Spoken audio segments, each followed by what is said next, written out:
Clairement, il faut qu'on fasse de la technologie une des forces du parti. On n'y est pas encore.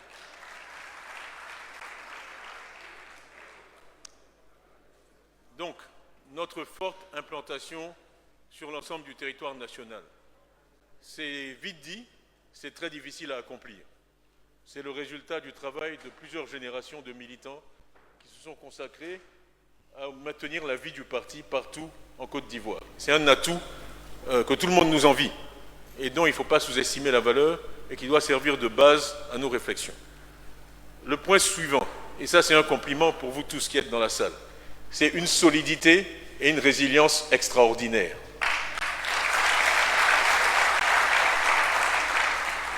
Nous sommes un parti solide, nous sommes un parti résilient, et j'ai demandé qu'on soit en pagne PDCI. Moi, ça me fait plaisir de voir cette marée verte dans la salle ici de pagne et qui montre que nous sommes toujours là, malgré toutes les épreuves, malgré toutes les difficultés que nous avons traversées. Un point important pour moi qu'il faut toujours souligner. Le point suivant qui est extrêmement important, c'est une culture profondément enracinée de dialogue et de paix. C'est peut-être une de nos contributions principales à notre pays. C'est que notre pays a été fondé par un parti qui croit dans le dialogue, pas seulement dans le discours, mais dans les actes, et qui croit dans la paix comme une valeur. C'est fondamental. Le point suivant, enfin, c'est ce que je décris peut-être dans un vocabulaire plus moderne comme un capital de sympathie auprès des Ivoiriens, qui nous sont reconnaissants d'avoir fondé ce pays, ce beau pays. Et je vais faire un commentaire ici qui sera peut-être pas bien reçu par tous. Mais le régime actuel date de 2011, c'est-à-dire que les enfants de ce régime ont au maximum 13 ans. Donc tous les Ivoiriens de plus de 30 ans sont les produits du système éducatif mis en place par le PDCI.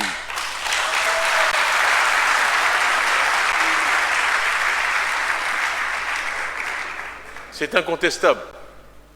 Quand on a 30 ans, on est né en 1996 ou 1994, on était sous le régime PDCI et nous sommes tous fiers des infrastructures et de toutes les réalisations qui jalonnent la Côte d'Ivoire, mais elles ont été réalisées par des personnes produites par le système éducatif du PDCI, quel que soit le temps de leur réalisation. Il faut le dire, ce n'est pas être polémique, c'est une réalité, il faut rendre à César ce qui est à César. Et ça, c'est quelque chose dont moi, personnellement, je suis très fier. Je suis moi-même un produit de ce système, et nous tous ici, dans cette salle. Si le PDCI n'avait pas fait le pari qu'il a fait sur l'éducation, il n'y aurait rien à construire, et il n'y aurait personne pour contrôler les travaux, exécuter les travaux, concevoir les plans. Donc ça, c'est un cadeau, un héritage que nous avons apporté à la Côte d'Ivoire et qui n'est pas à sous-estimer. Donc tout ça, c'est sur le côté positif du bilan. Bon, maintenant, ce qu'il y a aussi, c'est que toute œuvre humaine est perfectible.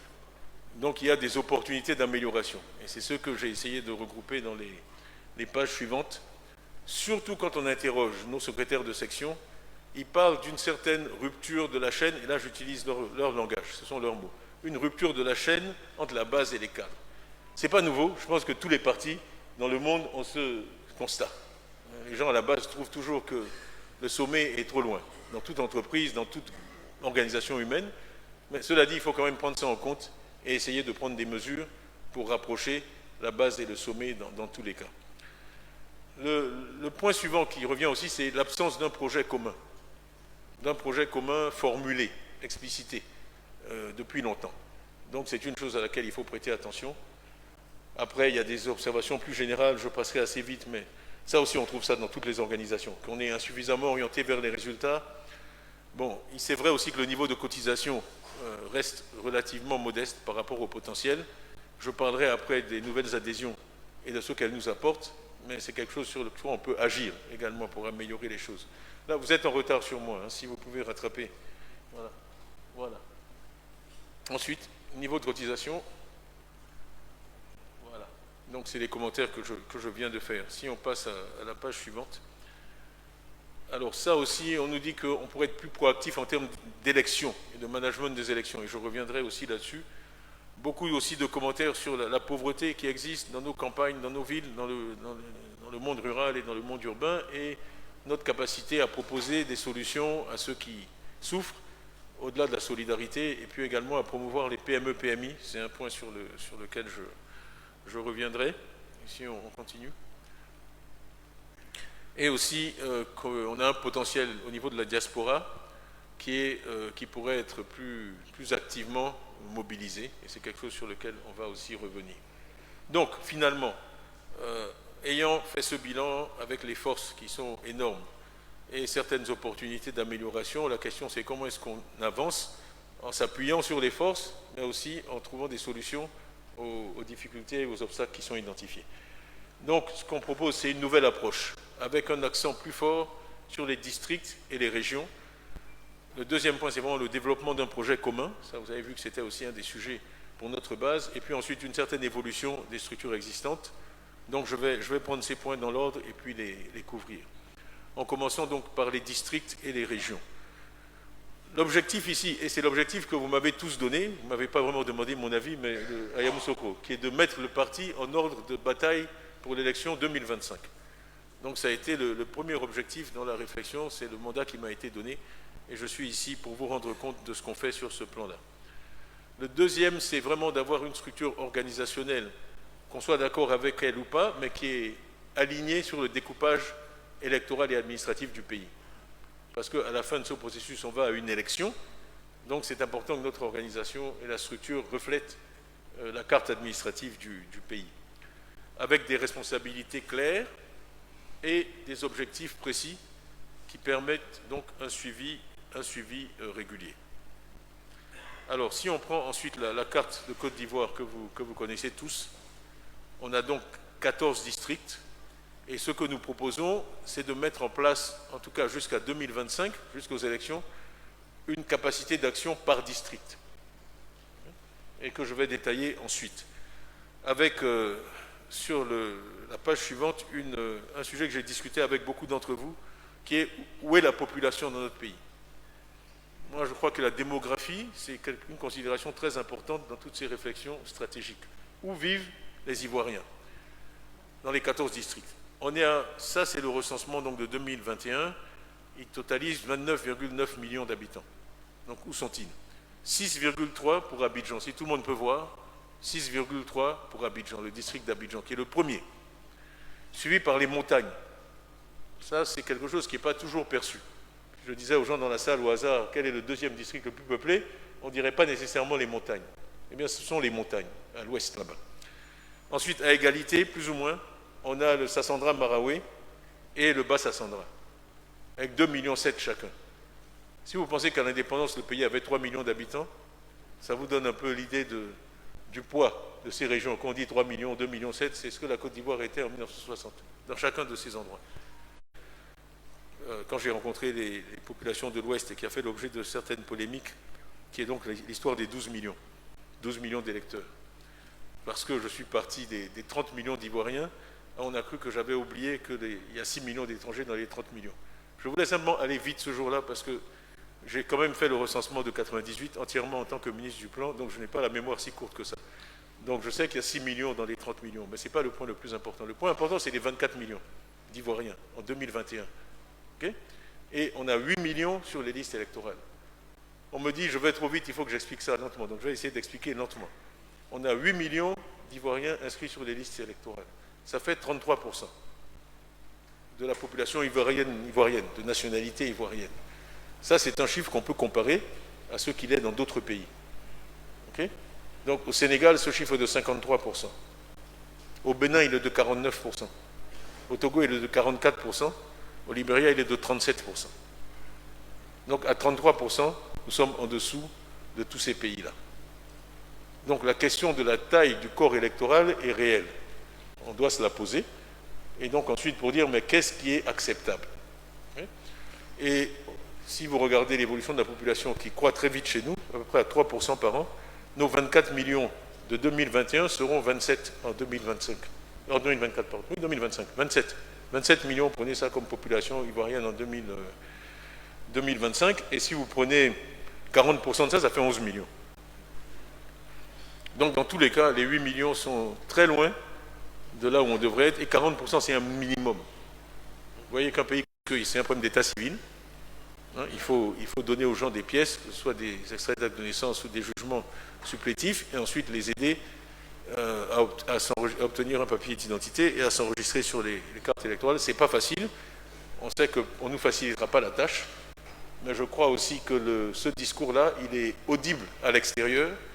En tout cas, c'est un discours que je tiens avec nos partenaires au développement. Donc, veiller à la mise en place du personnel politique, ça aussi, c'est un point qui revient. Il semble qu'il y a quand même beaucoup d'endroits où les délégués sont soit vacants, soit décédés, n'ont pas été remplacés. Donc, il faut vraiment faire ça systématiquement. Et ça va être la responsabilité dans chaque district que les effectifs soient au niveau où on les attend, que tous les postes soient occupés. Et ensuite, c'était le point que je faisais plutôt, l'aspect électoral, s'assurer qu'on enrôle le maximum de gens, qu'ils ont des papiers, qui peuvent exercer leurs droits civiques et voter, et choisir, en tout cas en 2025, le président du pays, et ensuite les autres structures de direction du pays. Si on peut avoir la page suivante, que j'ai déjà couverte, voilà, coordonner les activités relatives aux élections, et puis faire toute proposition pertinente, parce que l'avantage d'être au contact du terrain, comme ces équipes-là seront, c'est d'écouter et d'être capable de faire remonter les informations et les idées et les suggestions, et on sera à l'écoute. C'est vraiment ce qu'on souhaite faire. Donc, maintenant, je vais vous dire qui sont les 15 hauts représentants, parce qu'il y en a 14 pour la Côte d'Ivoire et 1 pour la diaspora. Donc, en commençant, je dirais à tout seigneur, tout honneur, par Abidjan, avec Abi Raoul.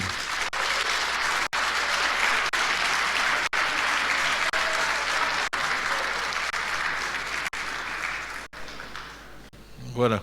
Ensuite, les lagunes, Yapo Calice. Est-ce que Calice est là? Il est là. Voilà. Alors, Nyangbe, Yamoussoukro. Je ne vois pas. Bon, je crois qu'il est sur le terrain, c'est très bien. Ensuite, on a donc pour les lacs Yopoué Pascal.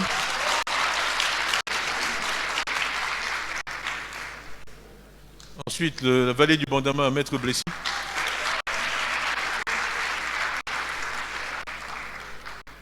Ensuite, la Komoé, on a Ngouan Jérémy.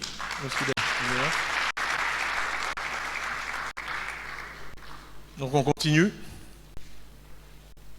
Ensuite, les montagnes, Casio. Voilà. On continue. Alors, le bassin central, Nétro. Non, il m'a appelé, il n'est pas là parce qu'il est avec la reine de Belgique. Donc, il est excusé. Il est excusé. Donc, Gom Djiboua, Medzeoui. Voilà. Ensuite, on continue. Koulibaly Souleymane pour les savanes. Donc, Likan, oui, Likan. Voilà. Sassandra Marawi. On continue. Ouroba Ali Bakayoko. Il est là. Bonjour Ali. Il ne reste plus que 2, si je ne m'abuse. Zanzan, Apo Laurent.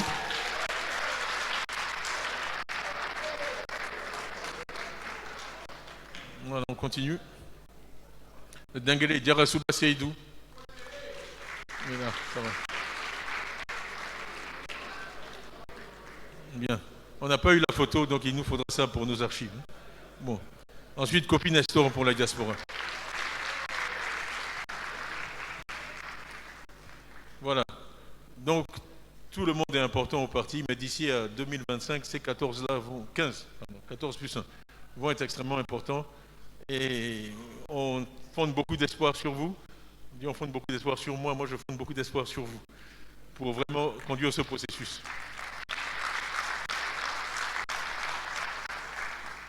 Alors, la manière dont nous avons proposé d'organiser ça, c'est qu'il y ait aussi des hauts conseillers pour chaque district, qui seront essentiellement des personnalités du parti qui ont une grande expérience politique, beaucoup de crédibilité, et qui pourront servir de référence morale aux plus jeunes qui seront opérationnels. Donc, plusieurs hauts conseillers, un haut représentant, on l'a dit. Excusez-moi, mais il y a... Bon, voilà. OK. Un ou plusieurs rapporteurs, un ou plusieurs secrétaires. En fait, entre les rapporteurs et les secrétaires, fondamentalement, c'est la petite équipe, en général de 4 ou 5 personnes, qui va aider le haut représentant. Ensuite, ce qu'on a dit, c'est que le nombre de rapporteurs et de secrétaires va être fonction du potentiel électoral, mais aussi de la position du parti.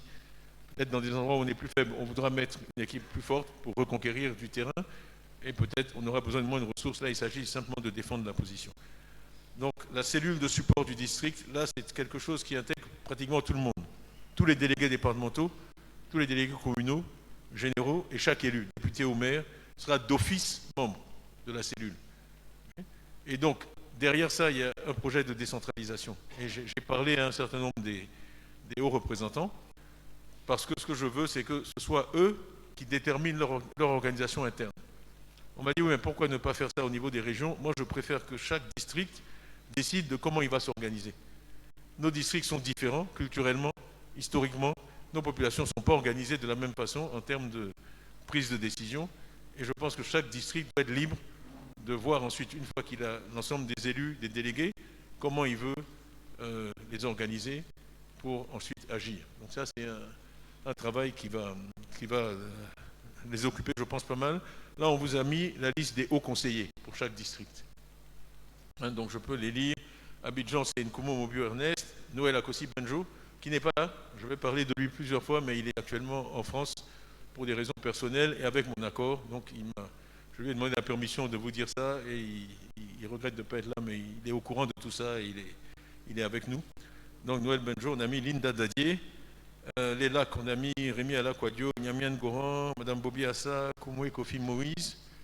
Godjibois, on a mis Bodi Théodore, Maurice Kakou Gikawe, Babli Dominique, Yamousokro, Tiam Abdelaziz, Jean-Noël Loukou, Komoé, Edian Pontiemele, Madame Aka Véronique, Denise Oufouet-Boigny, Abdoulaye Racine Beng, Sassandra Maraoué, professeur Kopi Boni, que je salue encore, Alphonse Gédier Madi, Kopi Tiezan Léopoldine, Les Lagunes, Béda Seller, Kakou Gervais, Cess Essiane Daniel, Oussaï Nyansou, Félix Dadier, Valet du Bandama, Yobo Lazare, Hassana Sorgaré, je l'ai vu en arrivant tout à l'heure, Bandama Ngueta, que j'ai vu aussi, et Kwamekra. Donc, qui sont vraiment les autorités morales pour chacune des zones à qui tout le monde peut se référer. Si on continue sur la page suivante, voilà. Bassa Sandra, Begré Donatien, Denguélé, on a Diaby Rouge, les montagnes, on a le ministre d'État Bombay, Docteur Bleu Lenné, Gueux Michel, Simon Do, le Zanzan, Essi Amara, Babako, Amadou Ouattara qui est là aussi, Koulibaly Sita dans les savanes et Diomandé Oï dans le Woroba. Et donc si on continue dans la logique, là je vous donne un exemple qui est le Bassa Sandra. En fait, cette page existe pour chacun des 14 districts, donc avec le haut conseiller, le haut représentant qui là est Netro qui n'est pas là, mais il sera supporté par AKRV que j'ai vu aussi, Yao Yao Lazare. Bon, parce qu'il faut vraiment une force de frappe derrière le haut représentant, des gens qui sont crédibles sur le terrain, qui vont aller au contact des populations, qui vont les convaincre de faire ce qu'on souhaite, c'est-à-dire obtenir des papiers, venir faire leur carte d'électeur. Et ensuite, donc, on a les secrétaires, Madame Fofana et puis Gobo Yokore Bernard. Gobo, lui, il a travaillé avec moi au BNET, je le connais bien. Et la cellule, c'est tout, en fait, tous les élus du district. Vous allez voir, en fait, les cellules, en gros, c'est autour de 30 personnes, à peu près. Une équipe de 30 personnes par district. Et ce sera à eux de s'organiser, de voir comment ils veulent gérer la zone. Donc voilà un peu l'idée de ces espèces de task force qui doivent travailler jusqu'à 2025 et nous amener à l'élection. Si on continue. Alors voilà. Donc j'ai couvert le premier point qui était de dire on veut mettre l'accent sur les districts et les régions. Donc c'est à travers ces structures qu'on va le faire. Et les arrêtés ont été signés. Vous allez voir tout ça. Vous allez voir tout ça arriver. Le deuxième point, c'est renforcer la coordination générale du parti. Je ne sais pas pourquoi il n'est pas là. Il y a un problème sur cette page. Bon, allons à la page suivante. Voilà, coordination renforcée des activités du parti. Il y a un nouveau rôle qui est créé, qui est celui de vice-président chargé de la coordination générale du parti, qui va coordonner les activités, parce qu'en fait, on est en train de rendre l'organisation plus complexe. Parce que les secrétariats exécutifs restent. On est en train de créer tous ces districts et aux représentants. Il y aura des besoins de coordination. Et donc, j'ai souhaité qu'il y ait une personne qui reporte à moi, dont ce soit la tâche. Et que tout ce qui tombe un peu entre les structures soit référé à cette personne et qui veille à la collaboration effective entre tous les organes. Et en fait, j'ai demandé donc à Noël Akossi Benjo, de jouer ce rôle, ce qu'il a accepté.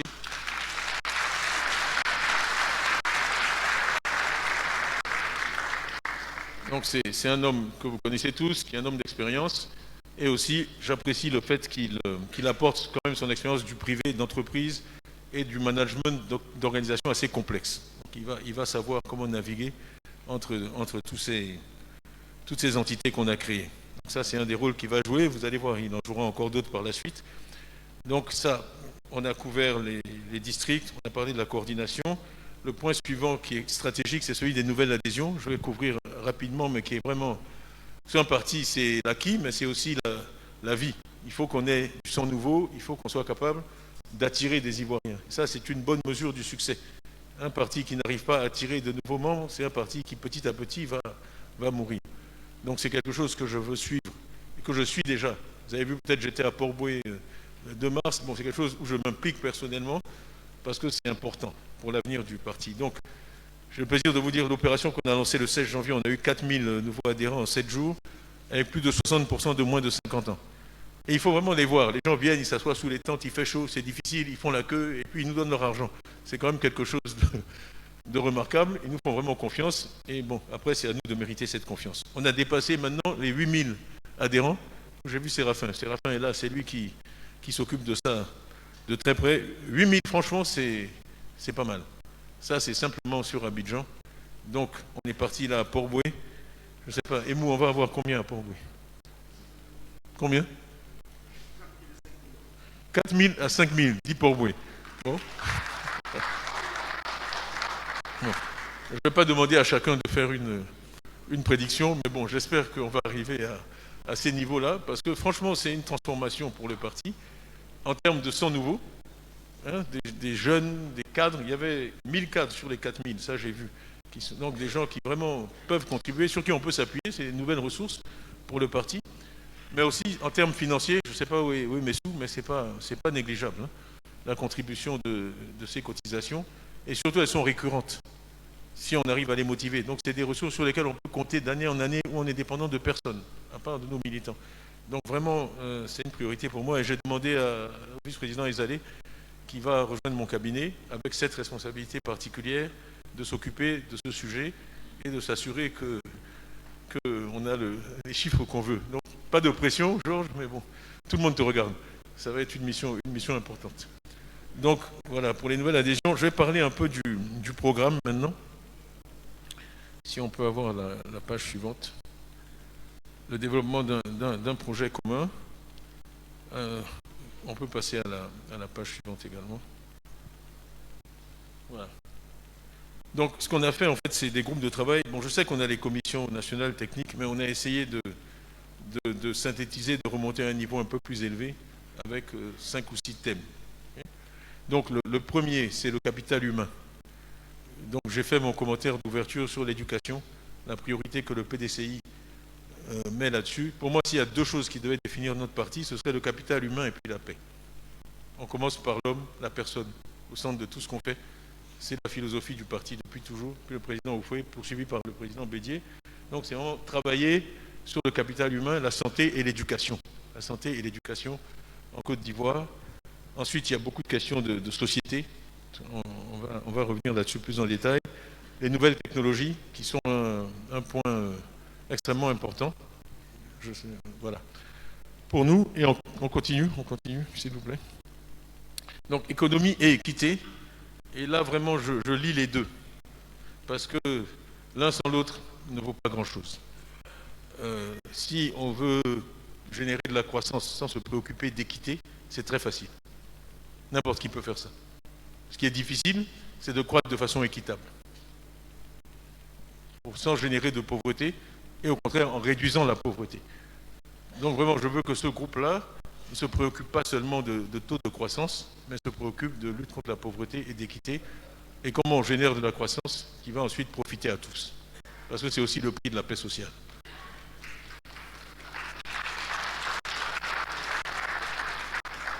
Bon. Développement durable, c'est important. On ne peut pas se développer simplement en consommant des ressources. Ce qui est arrivé à la forêt, c'est malheureux. Et derrière ça, il y a des questions de productivité. Et trop souvent, on s'est concentré sur la production. Si vous accroissez la production sans améliorer la productivité, vous consommez des ressources. Et à un moment ou à un autre, vous n'avez plus de terre, vous n'avez plus de forêt, et vous êtes au bout de la Cosette à la frontière de la Guinée, et puis vous commencez à aller faire du cacao en Guinée. C'est ce qu'on voit aujourd'hui. Donc le développement durable, il doit se faire à l'intérieur des frontières, dans la qualité. La qualité du développement, ce n'est pas juste la quantité. C'est la qualité du développement et il doit être soutenable.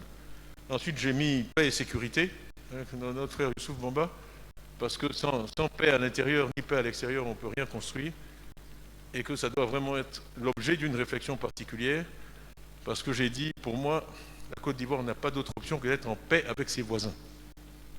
On n'a pas d'autre option que d'être en paix avec nos voisins. Parce que ça a toujours été la philosophie du PDCI, et ce n'est pas facile, ça ne va pas de soi. Ça demande des efforts, ça demande des concessions. Parce que si on veut toujours gagner, à la fin on finit par tout perdre. Ce qui dure, c'est des arrangements où chacun gagne. Et que si, le président Oufoué qui a dit on ne peut pas être une oasis dans le désert, c'est une vision à court terme, et à la fin c'est le désert qui va gagner.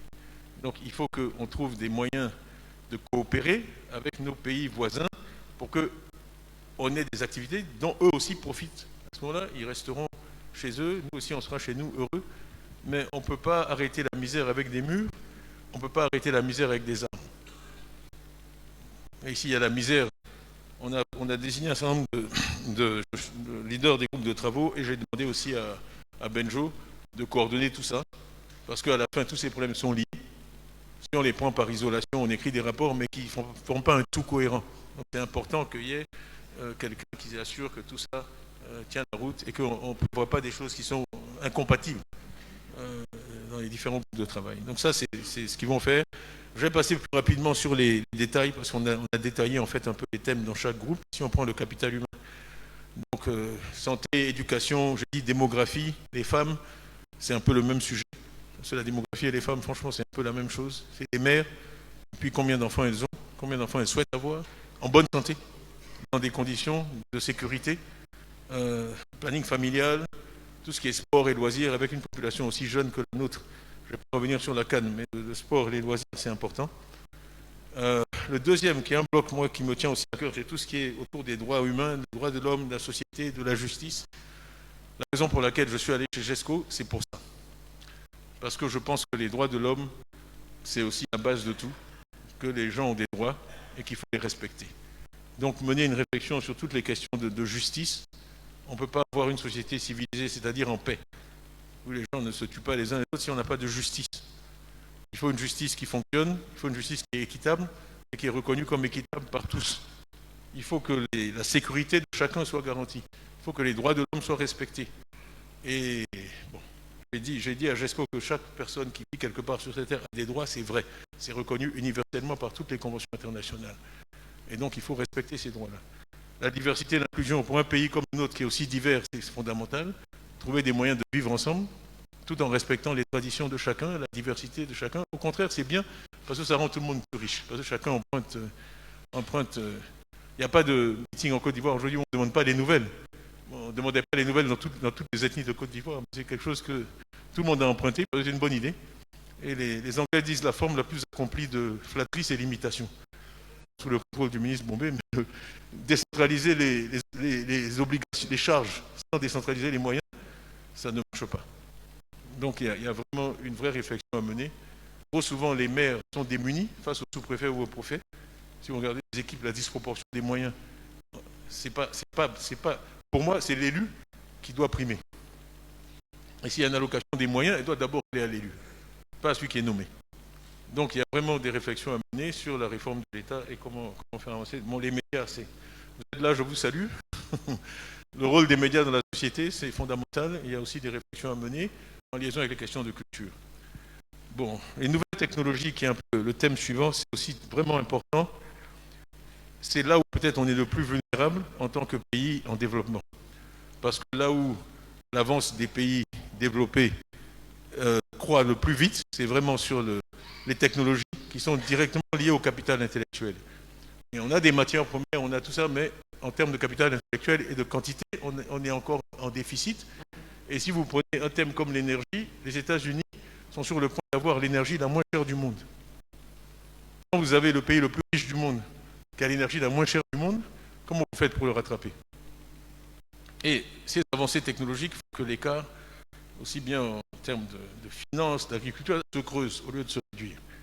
Et donc, on n'a pas le choix de se dire, on va juste prendre leurs technologies, on va juste les importer, on va juste les acheter, Parce que la copie est toujours moins bonne que l'original.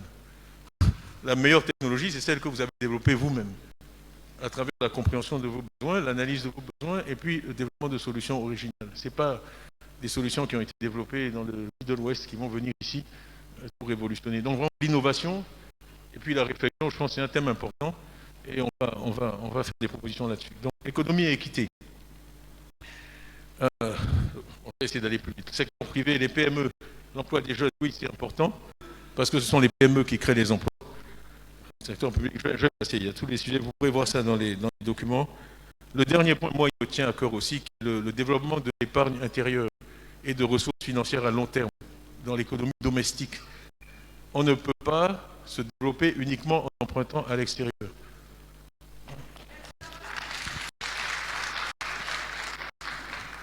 Moi, j'ai fait ça dans des pays asiatiques, j'y ai travaillé. Quand j'étais CEO de Prudential, Prudential avait 200 000 agents d'assurance rien qu'en Indonésie. Okay, c'était un des pays que je supervisais. Et quand vous avez une population jeune, vous pouvez avoir des systèmes de retraite à long terme. Parce que vous êtes en phase d'accumulation. Ceux qui sont jeunes, ils ne vont pas à la retraite et il ne faut pas gaspiller. Il faut prendre ces ressources-là. Moi, j'ai fait ça. Au Vietnam, on avait 40 000 employés. Bon, une des choses que je faisais, on collectait ces petits ruisseaux-là, on en fait des grosses rivières. Quand ils faisaient une privatisation, c'était Prudential qui était le premier investisseur en monnaie locale dans la privatisation. Quand ils faisaient les télécoms, ils faisaient des infrastructures, on investissait dans l'économie locale à long terme. Parce que ce sont des ressources en monnaie locale, donc qui ne créent pas de problème d'endettement pour le pays. Donc, générer des fonds propres en monnaie locale, c'est le prix de l'indépendance. Si vous ne pouvez pas financer votre économie, vous n'êtes pas indépendant, c'est aussi simple que ça. Parce que celui qui pourrait saluer également. Veille Bernard, qui est là. Une dame, Manon Geneviève, c'est quoi, on ne m'entend pas et Sourila Bredoumi, qui est là aussi. Voilà. Qui garde le porte-parole là. Si vous regardez le secrétariat exécutif, il y a deux types de fonctions. Il y en a qui sont plutôt tournés vers la vie du parti, gestion des structures, etc. Puis d'autres qui sont plus tournés vers l'extérieur, en relation avec le secteur privé, etc. Donc on a divisé les deux. Et on a, bon, je pense qu'on a une bonne équipe là. On a aussi pris en compte l'équilibre régional et des choses. Et aussi les gens, on est content d'avoir une femme. On a voulu en avoir plus. Bon, c'est un début. J'avais dit que j'essaierais de faire la promotion des femmes au emploi. Donc, Madame Manon, merci d'avoir accepté. Docteur Veille aussi Bernard, merci d'avoir accepté. Et Bredoumi Soumaïla, merci d'avoir accepté. Vous savez, quand vous faites ces choses-là, il y a toujours la Côte d'Ivoire et au parti. Et donc, le ministre d'État Bombay a accepté de prendre sa succession. Il le faisait déjà, maintenant c'est entériné de façon formelle.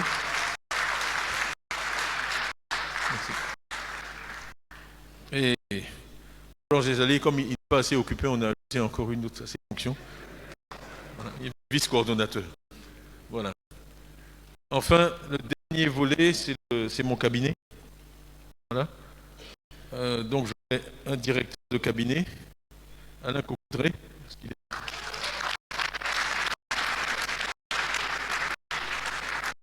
Je ne vois pas, est-ce qu'il est là? J'ai quelque chose à lui dire. Oui, oui, oui.